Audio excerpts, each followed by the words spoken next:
We'll chant Om 3 times, followed by the invocation shlokas. Inhale deeply.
Om Sahana Vavatu Sahanau Bhunaktu Saha Viryam Karavavahai Tejasvinavadhitamastu ma Vedvishavahai Om Shanti Shanti Shanti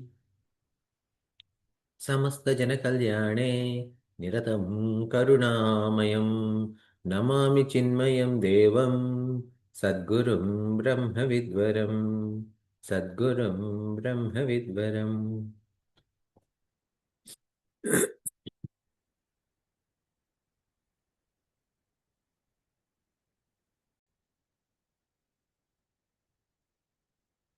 So, in chapter 7, we studied about Jnana Vijnana Yoga, where understanding that this entire Prapancha is Bhagavan alone, Vasudeva Sarvam Iti. With that knowledge, a Jnani will get liberated. Now, what happens to someone who doesn't have that knowledge? When we all have that knowledge, Vasudeva Sarvam Iti, we all studied that, but our knowledge is at Shravana level, but not at Anubhava. Okay, that is Shravana followed by Mananam followed by Nididhyasanam. So, and that Nididhyasanam will help us to with Aparokshanubhuti. Aparokshanubhuti means your own direct personal experience. Right now, we are understanding that God is everywhere. We are understanding that God alone is there, and hence, because there's nothing other than God, I am that God, because I cannot be separate from God. We understand it in theory. We understand with logic too. Okay, Shravanam is done, Manam is done. But what happened? We have so many Viparita Bhavanas. Viparita Bhavanas means the opposing thoughts. Okay, what are those opposing thoughts? I am this body. My name is Venkat. I have a family.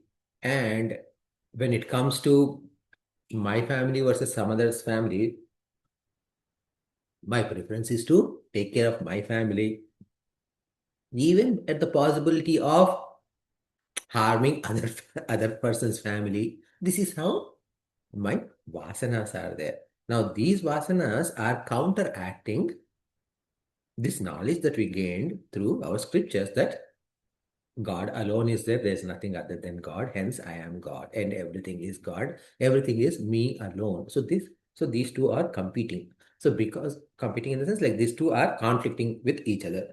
So which one do we need to? So obviously we had to grow the right thought, and that will eradicate the other thought. But right now we are not there yet. So for those people, what we need to do, we need to try to build this thought, this knowledge as much as possible. And this process of building this knowledge as much as possible is what we call as our spiritual sadhana. Now, this spiritual sadhana is And as we are doing the spiritual sadhana, we will start having some level of faith, some level of bhakti, etc. And if we are doing it, so what Bhagavan is saying is that when someone is in this spiritual sadhana and they are able to think about God at the last moment, they are going to reach God alone. Okay. And to reach to that point where to say like, my last thought is about the God alone, what does that entail? That means how I lived becomes important. How I lived primarily here means my thought should always be on God and understanding that God alone is everywhere. So the more stronger this thought is, the more uh, dominant this thought is, what happens is our last thought would be that, and that will help me reach God. Why is it so important reaching God? If you reach God, there is no return. There's no, you're completely freed. That is moksha. And anything other short of that, if we fall short of that, we may go to higher lokas, but we have to come back. Okay.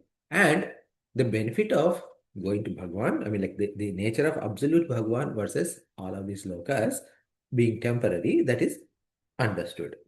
Now, so with this, what happened is that we have studied up to verses 23.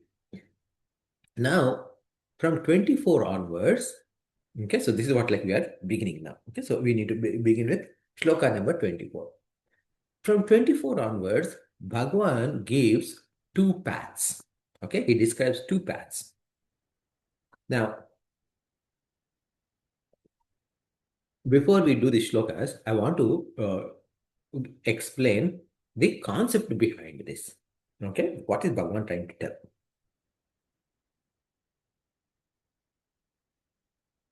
In Vedas,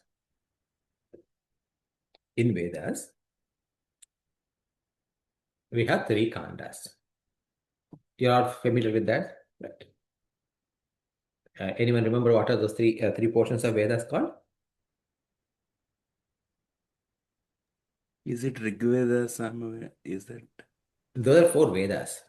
But Okay. within each Veda, we have three portions. No, Venkat, I'm not aware of. Sorry. Okay. The Karma Kanda, Okay. then Upasana and Jnana. Right? Karmas means what? Performing all our rituals as needed. Okay, so that is karma. Upasana means once I have performed these karmas, now Upasana is I want to do revel in the presence of the Lord. So Upasana means I'm sitting closer to God and I'm thinking about God alone. Okay, Jnana is Upanishad portion. Now, so obviously these are stepping stones. Karma Kanda will lead to Upasana, Upasana will lead to Jnana. Now, what is its practical application in our day-to-day life? Is if I'm doing puja, okay, I'm doing Satyanarayana Swami Vratam or something like that, then that comes under what Kanda? Even Karma. though it comes under Karma Kanda. But if I'm sitting in front of Bhagwan, I may light a lamp, I may not light a lamp. All of that is immaterial. I just sit and do japa of the Lord. Okay, so maybe Om Namah Shivaya, Om Namah Shivaya, Om Namah Shivaya, like that. Okay, so what would that come into? Upasana. Upasana. Now I take a Upanishad and I start reading and I'm trying to understand my own nature. Okay, then that will become Jnana. So karma, Upasana, Jnana. And this is in my puja. Okay. In my daily life, I understand that okay, Bhagwan is everywhere, but I perform some rituals, as in like anything that I do is with a good heart. So that will be again karma. Okay, performing karma yoga. Okay. So understanding that karma yoga, then I want to like transition, like transcend everything. And as a result, I want to give up on performing actions. Okay, so that is like no family life, nothing, but like I want to focus exclusively Bhagwan's path. Then it can lead to either Upasana Margam or Jnana Marga. Okay, so this is what paths. Okay, now all of these are what, like, in all of these three, Karma Marga, Upasana Marga, and Jnana Marga, all of these are based on what? There is a seeking, a spiritual seeking is underlying in all of them at different levels, but there is spiritual seeking is there. Now, there are other kind of people who are not spiritual seekers, and they're leading their own life, and they are nothing to do with spirituality. Maybe they do some mistakes, maybe they do lead their life with some good things and some bad things. So this is the fourth category. Now, Bhagwan has, so now what is happening is Bhagwan has addressed the best quality people in chapter 7. What are those people? They're Jnani-s, where Jnani-s means, again, here, please understand, here Jnani means not just Shravana based, okay, but they have realized their true nature. So those people, they understand the Vasudeva Sarvamiti, and for them, what happens after death? Even before death, they have become part of God. And when the body falls off, there is no need for them to be born again. So they have become one with God completely. There's total merger. Okay, that is what happened to them. Now, there are two paths. Again, like there is Jnani is done. So there are karmis and Upasaka-s. So what is the nature of these karmis and Upasaka-s? Okay, what is their path after their death? That is what is described in verses 24 through 28. I mean, rest of the chapter. Okay. So, no, karmis are also good people. Please understand. Karmis are also good people. Upasaka are also good people. But there is a layered, there's a difference in terms of the maturity level. So, the path that these Upasakas go is called as Anavrutti Marga. Okay, so this is, so Anavrutti. Vritti, meaning especially like if any of you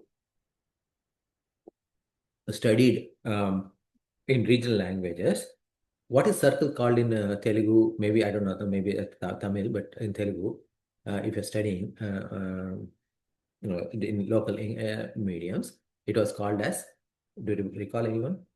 Maybe you did not study in Telugu medium. It was called, I happened to take a tutoring session from a teacher who was teaching Telugu medium students. So I went there. So that's how like I knew a lot of those words in Telugu also. So it's Vruttam. Okay. So a circle is called as Vruttam. Okay. So Vrutti means something that circles around. Circles around means what? What goes comes back. Okay. So Avrutti. Okay. Avrutti means a path where you can come back. Anavrutti means a path where you don't come back. Okay. So now this Avrutti can also be called as Punaravrutti, means you are coming back again.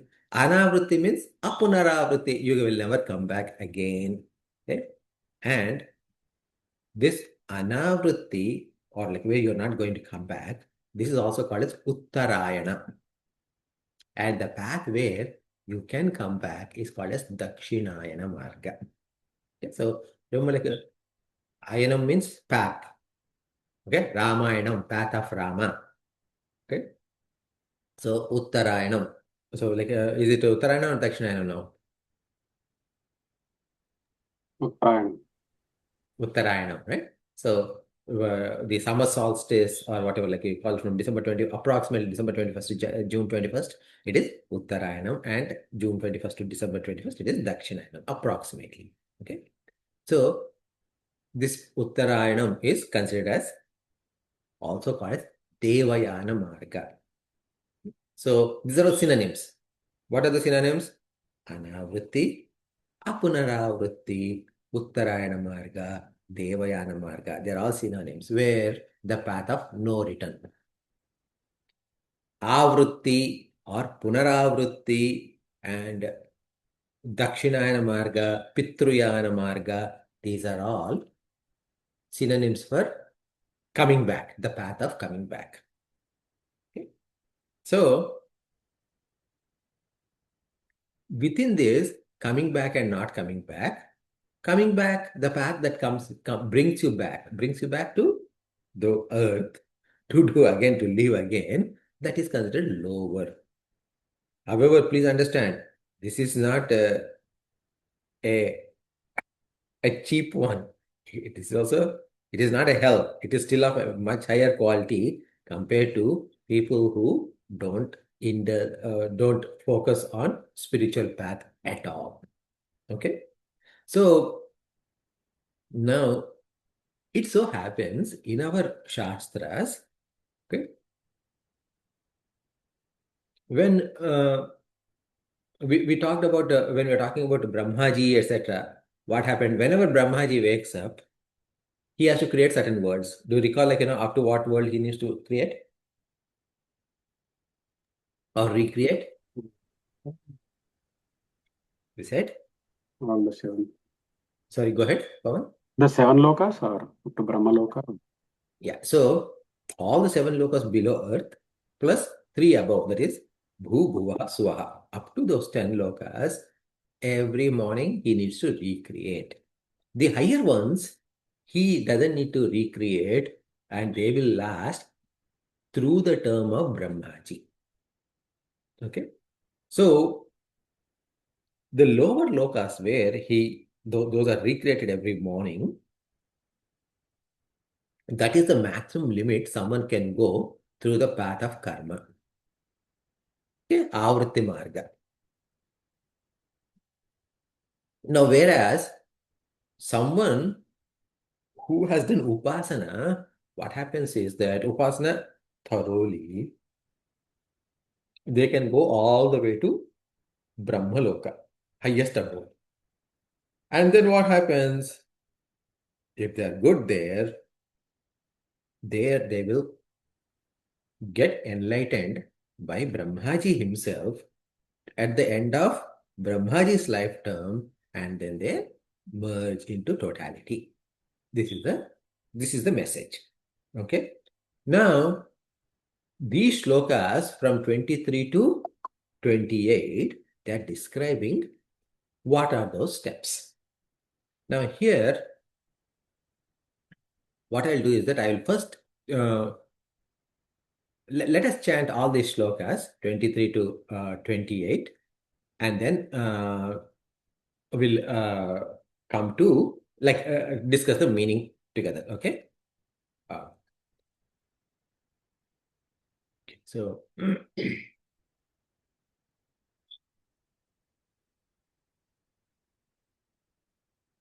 where is 23? Okay.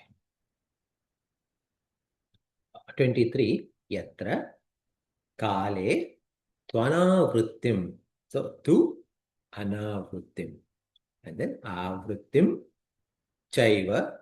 Chaiva is cha and eva. Together becomes chaiva yoginaha.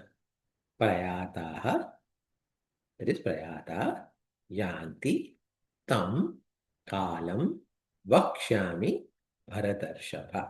So this is all one shloka. I mean, one words. Okay. So one of you please repeat after me. Yatra kale tvanavrittim. Yatra kale tanavrittim. Tvanavrittim. Tvanavrittim. Avrittim chaiva yoginaha. Avrittim chaiva yoginaha. Prayata yanti tam kalam. Prayata yanti tham kalam. Vakshami Bharatarshava. वक्ष्यामि Bharat भरतर्षभः Bharatarshava. भरतर् भरतर्षभः. Bharatarshava. Okay. So, what Bhagavan is saying is that I'm going to teach you about, there are like two different paths, path of written, path of non-written, the Avritti and Anavritti. I'm going to teach. Okay. And then we're going to discuss in detail in a moment, but we will first chant all of them together. Okay. Next shloka 24, Agnihi, Jyotihi, Ahaha. Together become Agnir Jyotirahaha. Okay, these three words become Agnir Jyotirahaha. Shuklaha, Shanmasa, Uttarayanam. Uttara and Ayanam together becomes Uttarayanam. Or Uttara and Ayanam. Uttarayanam. Okay. Tatra Prayata Gachanti Brahma Brahmavido Janaha. Brahmavidaha Janaha. Okay. So one of you will repeat after me. Agnir Jyotiraha Shuklaha. Agni Jyotira Suklaha Shanmasa Uttarayanam. Sanmasa Uttarayanam Tatra Prayata Gachanti. Tatra Prayata Gachanti Brahma Brahmavido Janaha. Brahma Brahmi Vido Janaga. Then next one. Dhumaha Ratrihi Tadha. It becomes Dhumo Ratris Tadha. Krishna Shanmasa Dakshinayanam. That is Dakshinayanam. Tatra Chandramasam Jyotihi Yogi Prapya Nivartate. Okay? That is Chandramasam Jyotir Yogi Prapya Nivartate. So, one of you repeat after me. Dhumo Ratristhadha Krishna धूमो रात्रिस्तदा कृष्णः Shanmasa Dakshinayana षण्मासा दक्षिणायनम् Tatra Chandramasam Jyotihi तत्र चान्द्रमसं ज्योतिः Yogi Prapya Nivartate. योगी प्राप्य निवर्तते. So in this previous shloka, Agni is fire, Jyoti is light, Ahaha means daytime, Shuklaha is a Shukla Paksham. Shukla Paksha is the time when moon grows bigger. Okay. From that is new moon day to full moon day. And Uttarayanam, that is from, as I said, December to June. Okay. If those things would lead someone to, these will lead people to those people, Brahmavida. Brahmavida means who knows Brahman. These will lead them to Brahmaloka. And Dhumaha means smoke. Ratri means night. Krishna is here it is referring to Krishna Paksha. Okay, so that is the time between the fortnight where the moon, from full moon to new moon. Okay, so that is a waning moon. That is Krishna Paksha. And those Dakshinayana 6 months, they will take someone to some other abode where they will take to southern path. Okay, so to Chandramasaha, meaning they are again bright, but this earlier brightness is like sun, this brightness is like moon, and they are going to take someone to some other path where they are going to come back. Okay, so Chandramasam is basically Swargaloka. So they go to Swargaloka and they will come back. Then should we do? Okay.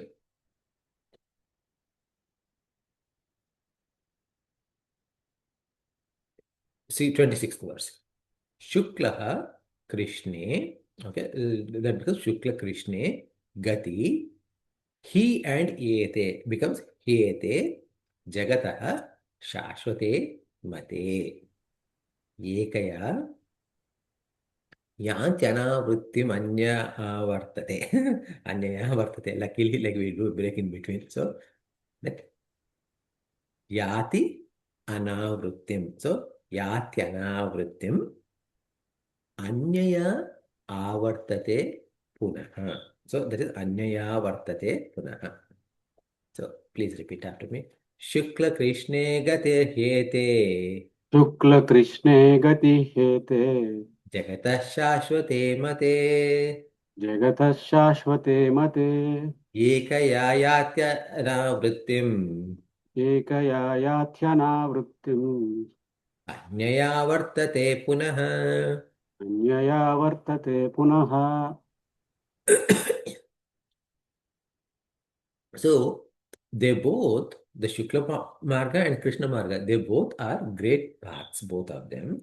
However, one of them is a path of no return and other is a path of return. So, meaning what? Those two don't underestimate the second path as a bad path or something. That's also a great path. Okay, it is just that you will come back. Okay. So then he concludes, Naite, the next shloka, 27th. Naite Sruti Partha Janan Yogi.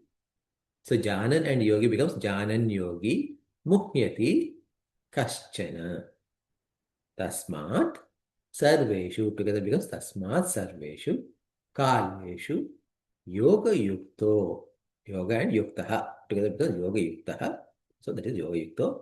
Bhava Arjuna together becomes Bhavarjuna. So please repeat after me. Naite Sruti Partha Janan Naite Shruti Partha Janan Yogi Muhyati Kaschana. Yogi Mukyati Kaschana Muhyati. Mukyati Kaschana Ha sound, not Kha. Muhyati. Mukhyati Kaschana Tasmat Sarveshu Kaleshu Tasmat Sarveshu Kaleshu Yoga Yukto Bhavarjuna. Yoga Yukto Bhavarjuna. So basically what he's saying is Bhagavan saying, once you understand both these paths, don't get deluded. Okay. So because only when you are thinking about God alone, yoga means you are trying to unite with God alone, you will get into these paths and you will reach the final destination. Okay?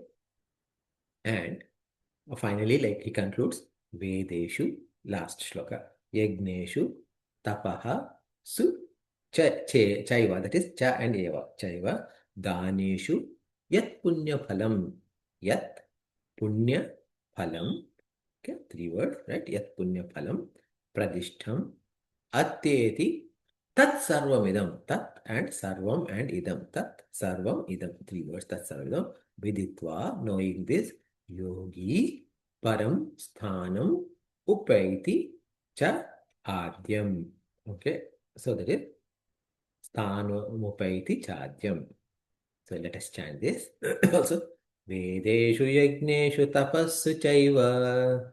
Vedesu yajneshu tapassu chaiva Daneshu Yat Punya Phalam Pradishtham. daneshu yat punyapalam pradishtam Atyeti Tat Sarvamidam Viditva. adyeti tat sarvamidam viditva Yogim Param Sthanopaiti Chadyam. yogi param stanmuti chadyam Sthanamupaiti. stanamupaiti Chadyam. chadyam.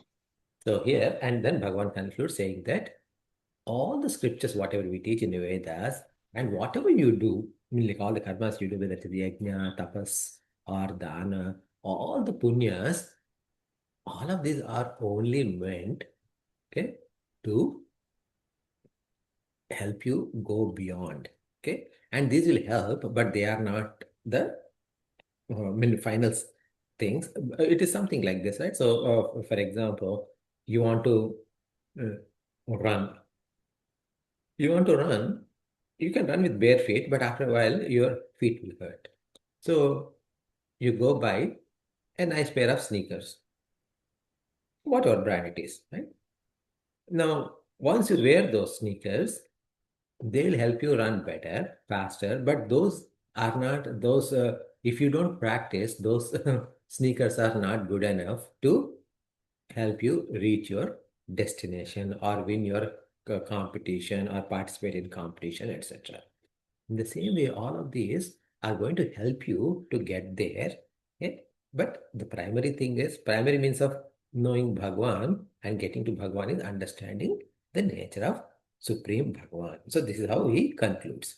So why, like normally we don't do like so many shlokas ahead, but for you to understand the concept, there are two shlokas, especially like these two shlokas. One is based on which one? The 27th, I think, right? So no, 24th and 25th. Okay, so in 24th it is said Agnihi, Jyotihi, Ahaha, Shuklaha, Shanmasa, Uttarayanam. So many people misunderstand this shloka as if someone is dying in the morning, Ahaha means daytime, in Shukla Paksha, okay, during Uttarayana Kala, it is going to take them to Brahmaloka. And if someone dies at night, okay, or this Krishna Paksham or Dakshina, the 6 months, right? The 6 months between June and December, they're going to go to the Lokas. That's how they would think. So now question is, what happens to someone who dies in the morning during Krishna Paksha and Uttarayana? So mix and match, right? So then what happens? We don't have proper answers for that. So that's why, like, I want you to bring attention to these shlokas first before I talk about what this means. Now, when you study, if you, some of us studied Tattvabodha, etc. When we studied Tattvabodha, we understood that for each of these indriyas, there is a Adhisthana Devata. Okay? Adhisthana Devata means presiding deity for each of these organs, whether it is organs of action, organs of perception, or internal organs such as mana, buddhi, chitta, ahankara, right? So, for example, who is the presiding deity of mind? It is Indra. Okay, and then ahankara, Rudra. Then, whereas the eyes, Surya Bhagavan, like that, there are presiding deities.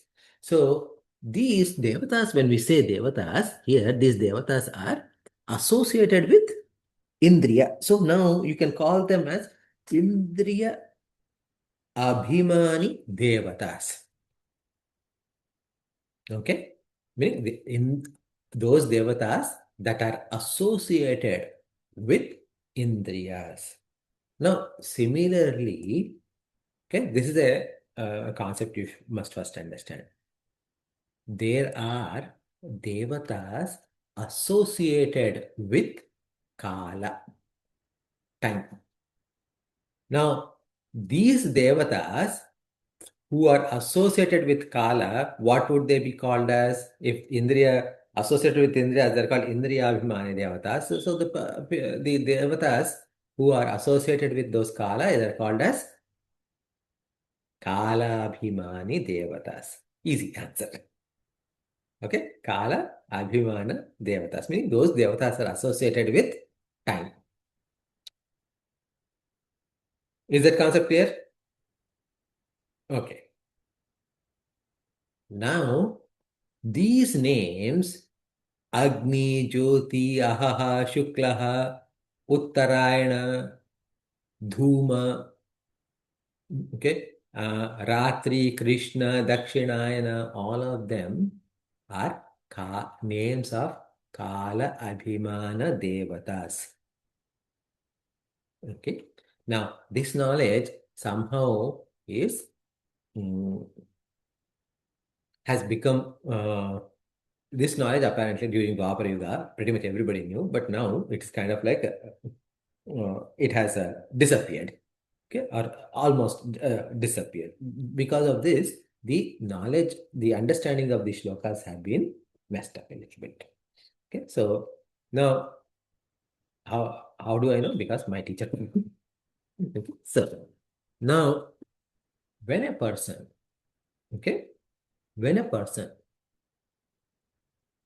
now, let us take a Upasaka dies, what happens?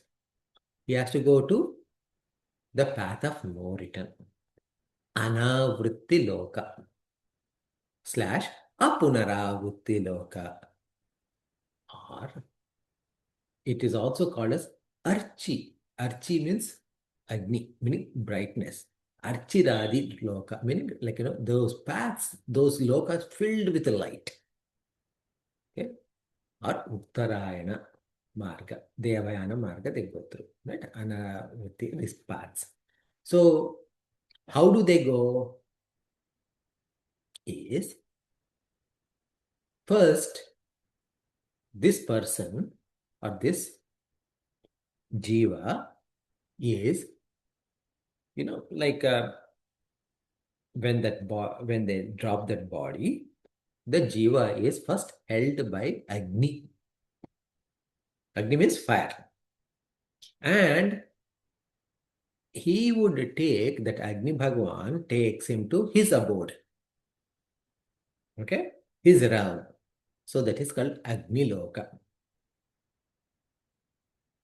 Now, once he goes there, his job is done. Okay? Agni's job is done. Now, when Agni drops him off in Agni Loka, that is not the final destination for this seeker. So what happens? There's another devata called as Ahar Devata. Ahar is day. Okay, so that is a deity identified with day. He will come and take this jiva to Ahar Loka. That is, his own abode is there. Ahar Loka. Then from there, another deity comes. Now guess who is the name of the deity? Based on our shlokas, Agni is done, Ahaha is done. Who is next? Shukla Devata. Okay? Because Shukla Paksha, right? Associated with Shukla Paksha. So this deity, he will take the Upasaka from Ahar Loka to Shukla Paksha Loka. And from there, another deity named who is associated with Uttarayana, he will take him to Uttarayana Loka. Okay. Then, after that, there is Samvatsara is also there. And so, Samvatsara Devata comes and he takes him to Samvatsara Loka. From Samvatsara Loka, when Bhagwan kind of left a little bit blanks here, so Swami Advayanandaji, he filled up those blanks for us. From Samvatsara Loka, someone comes and take him to Devaloka. And from that Devaloka, Vayu Devata comes and takes him to Vayu Loka. Vayu means air. From Vayu Loka, Surya Devata will come and takes him to Surya Loka. And from Surya Loka, he is picked up by Chandra Devata to Chandra Loka. From Chandra Loka, there's another Loka called Vidyut Loka. Vidyut means brightness, right? Light. Okay. And from there, it is said, so far what is happening? One person, like, they are just bringing him from previous destination and dropping in their Loka. Then it is said, an Amanusha Purusha. Amanusha Purusha, Manusha means human, Amanusha means non-human, meaning like some divine being from Brahmaloka comes, okay, and he will take him to Varnaloka. Now, Varuna Devata is deity of water, right? Varuna Devata and this Amanusha Purusha will take him to Indraloka. So, Amanusha Purusha is like being there with this Jiva all the time. And Indra, from Indraloka, Indra and this Amanusha Purusha will take him to Prajapati Loka. Now, this Prajapati doesn't have an entry into Brahmaloka. So, from Upasaka along with Amanusha Purusha will go to Brahmaloka. And this Brahmaloka is what we have studied as Aksharam Paramam Brahma in previous shlokas, where it seems to be eternal, but he is not really eternal. So once he goes there, this Jiva will study Upanishads. The teacher would be Brahmaji. And then at the end, when Brahmaji's term is over, along with Brahmaji, all of these Jivas gain mukti and they become one with God. So here you see there's a sequence, right? Now, I'm not going to put a quiz on this, which loka to which loka to which loka, but there's a sequence. So this sequence in Sanskrit is called as krama. So a mukti, a liberation gained in this path is called as krama mukti. It's called as krama mukti. In chapter 7, a Jnani got knowledge, Aparoksha Jnana, right then and there he got Jivanmukti, right then and there. And when the body fell off, there's nobody to come and take him in all of this path, because he was already merged with God. Okay, he became already one with God. So none of these paths are there. So whatever, like say, we talk about three, karma phalas. We talk about prarabdha karma, but there's also sanchita karma. Sanchita karma is a bag full of karmas. They are waiting to be exhausted in future births. Because there are future births for people like me and you, not you, for people like me. What happened is that Brahmaji has already created. When Venkat dies, he is going to enter into this deha. After that, this deha. After that, this deha. Like that, he put all of those. Now, when at the time of jnana, all these dehas that were, the futuristic dehas, the shells that are made for Venkat's jiva to enter there, right? All of them gets burnt. Okay? And when that jnani falls off, there is no more deha to enter, there's nothing to enter, he gains mukti right there. So that is jnani. This is upasaka. Clear? Is the concept clear? Any questions? Yeah, doubt. So these lokas are lokas that are going up to Satyaloka, like all the lokas you're saying about Shukla Loka. These are all like the sub-lokas of the big lokas, something like that. Yeah. Okay. So finally, you go to Brahmaloka, which is same as Satyaloka. Okay. Okay?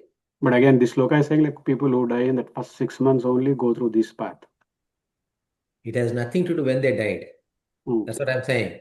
That is a confusion that many of like, people have. It is nothing to do with when they died. It is to do with their path. Okay, so these lokas, these names that are mentioned are the names of those Kalabhiman devatas.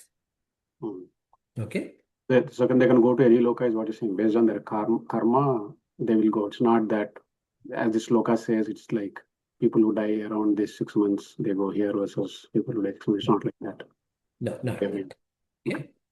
Now, in the second shloka, he said, this is the path of return. Okay, so that is like if you have performed karmas, So when you perform karmas, Veda karmas, etc., right? I mean, there are certain karmas that, okay, I want to go to Indraloka.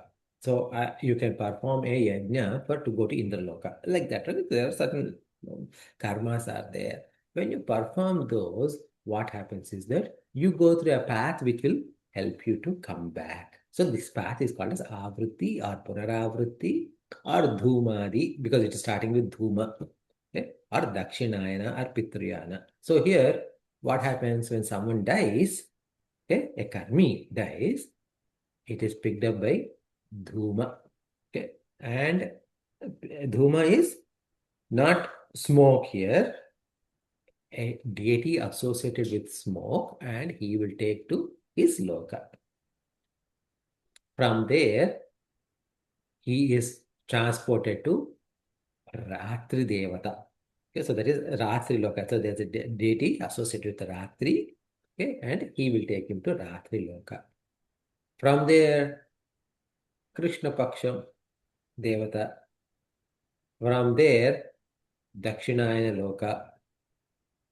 And from Dakshinayana Loka, he's taken to Pitruloka. So whereas, and Pitruloka to Akasha Loka. And from Akasha Loka to Swarga Loka. And that's it. Okay? No further movement. And when in this Swargaloka, what happens? He gets to enjoy the benefits of the karmas that he has performed. And when those are exhausted, he is thrown back to earth to experience subsequent lives. Okay. Venkat, quick question. Mhm. Like, so based on the karmas we go, so these are all the paths, right? Different paths are stages.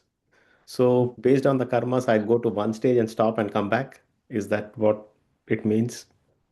In the previous marga that I talked about, Upasaka-s marga, there's no path of coming back. Okay. Upasana is done 100%. Okay. Mhm. And the karmis, they go through a different margas, but they will come back. Yep. Okay. So, sorry, Venkat, I got a little confused. The same question that Ravi asked. I thought jnana is what directly goes to the God, right? I think even upasana and karmis, they come back. It's a point, they come back. I think I may have misunderstood. Can you clarify that? A jnani doesn't even go through this path. It is as if he is teleported directly. Okay. Okay. He becomes one with God directly, right here and now. Okay. The moment jnana happens. Now, for Upasaka, okay, he or she, they go through all of these lokas and stay in Brahmaloka, and at the end of the term of Brahmaji, they get education then. And that education is going to lead them to mukti. Clear? Yeah. Okay. Now, people who have done karma, they are not going to gain mukti. They are going to enjoy. Okay. So, they are going to go on a vacation to Hawaii. Okay. And there they will stay in a nice 5-star resort. They will enjoy. Okay. And when their money is over, the hotel will throw them out. Right? When the credit card is declined. Then they need to take a flight back and they need to start working again. What for? To repay the credit card and have enough balance to go to Hawaii again. That is the path of karmis.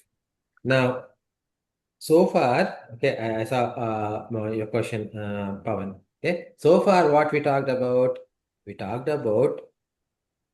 spiritual seekers, okay? Spiritual seekingness is the most important part, okay? Who live their life righteously and they did karmas, they did upasana, they did jnana, So, I mean, they had jnana. So, they had 3 different paths we talked about. Okay, the term that Pawan used in the chat is direct flight. Yes, okay, that is jnani. Then, like maybe like a train with multiple stops, that is a upasaka, but he still reached the destination eventually. Okay. Karmi, he reached halfway through and came back. Okay, but in a good direction, Now, there is, and all of this is like maybe like 5% of people. Then there's 95% of people who are not in this path. Okay. Now, Bhagwan Krishna did not talk about them in this chapter, in this context, because it is about continuation to Jnana Vijnana Yoga. Okay, Jnana Vijnana Yoga is chapter 7. It is a continuation to that, so that's why he did not talk about that here. But Lord Krishna, Lord Sri Hari, he talked about what happens to this 95% of the people at the time after death. That is described in a different text called as Garuda Purana. Okay, so we will our intent is not, because we spoke about all these 3, we'll also speak about the other one in our next session. And so today I gave you the overall concept, the big picture of all of these shlokas. So in the next session, we are going to study these shlokas with this understanding, and then we will also talk a little bit about Garuda Purana, and hopefully we'll conclude the chapter 8. Okay. So, yeah. Any questions based on what you heard so far? Okay, I have a quick question. Sorry, if it will be addressed in the next session, I'm okay. This is on Upasana. So I understand the person goes to Brahmaloka and get mukti, but we also know Brahma, after a particular tenure, he is reborn. One of the Brahma comes back. So what happens to that person? So the person goes and reaches God as a jnana, or is he again rebirth back to the world at the end of Brahma's tenure? Oh, so what happens to Brahmaji, you mean? No. When that Brahma's tenure is over, what happens to that person who goes to Brahmaloka? Is he again reborn, or he goes back? Yeah, that's what I was saying, right? Let us say Joe is a Upasaka. He went to Brahmaloka.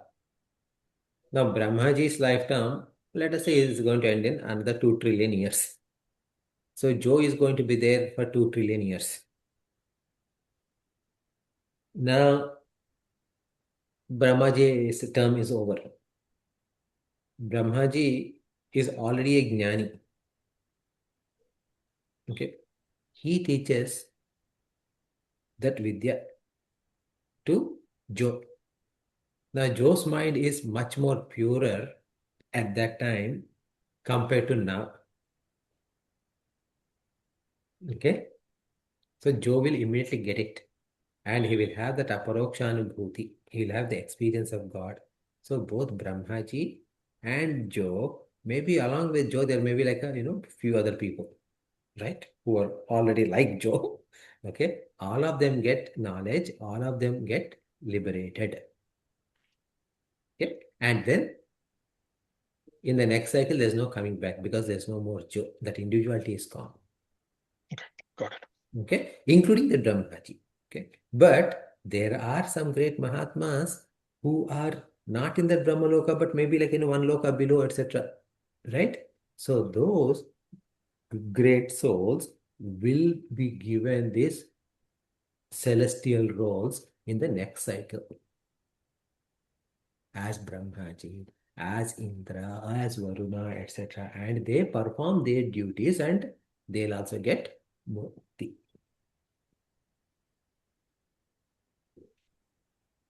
Okay. Okay. Okay, one more question, Venkat. When you are referring to all this journey, right, you referred to some lokas which are not in the 14 lokas. First question.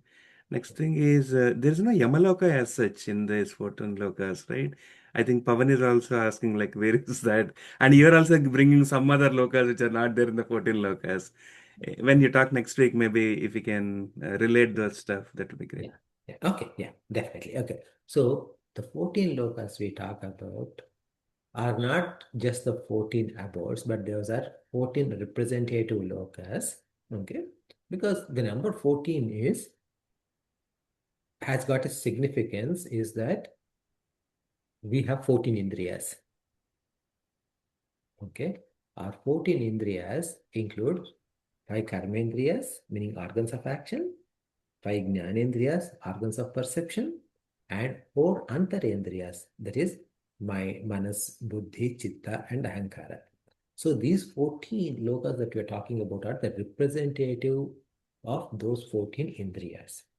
However, in terms of abode or a loka, there are infinite number of lokas. In fact, we're talking about, like say, for example, Dashawataras. So what are Dashavatara means? 10 avatars. 10 avatars of who? God. Okay. It's 10 avatars of God or Mahavishnu. Okay. Now, how many avatars does Vishnu has?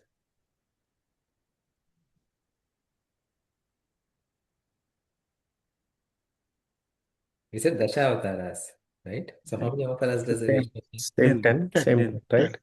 Okay. So, so that's a that was a trick question. So in Bhagavatam itself, about 24 different avatars of Lord Mahavishnu are there. And Bhagavan, towards the end of Bhagavatam, when someone asks a question, how many avatars of God are there? He says, innumerable, countless number of avatars are there. But we use the term Dashawataras, meaning those 10 gives us a proper understanding of the entire nature of God to a good extent, to a best extent across these 10 avatars. Yep. So similarly, how many Upanishads are there? By some count, there's an Upanishad called Mukti Upanishad, which lists 108 Upanishads. So an argument is that there are 108 Upanishads. But some other Mahatmas say that there are a lot more Upanishads than those.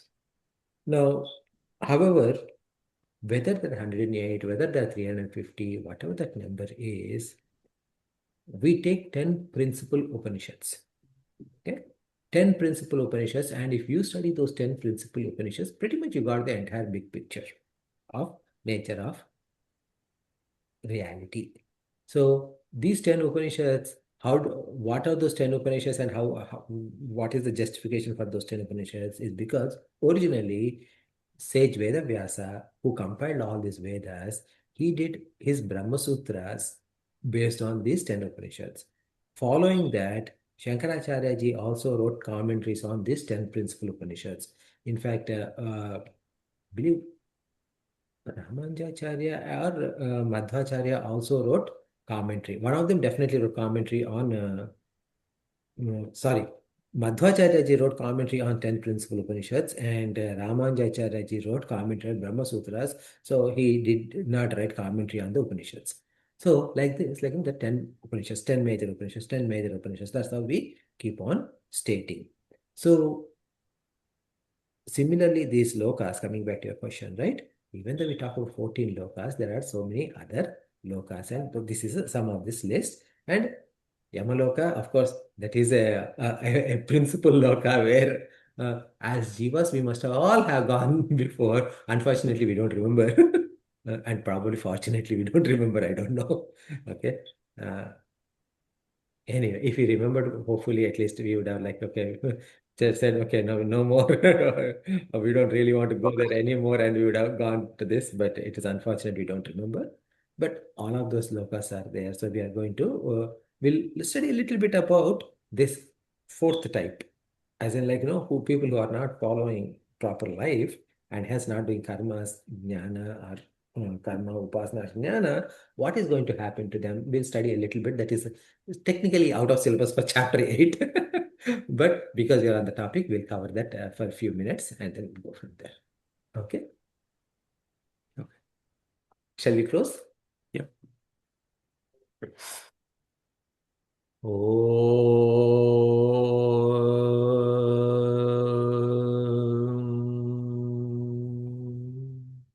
पूर्णमदः पूर्णमिदं पूर्णात् पूर्णमुदच्यते पूर्णस्य पूर्णमादाय पूर्णमेवावशिष्यते ॐ शान्तिः शान्तिः शान्तिः हरिः ॐ श्रीगुरुभ्यो नमः हरिः ॐ Thank you. Thank you. Yeah, Have a thank you. great day.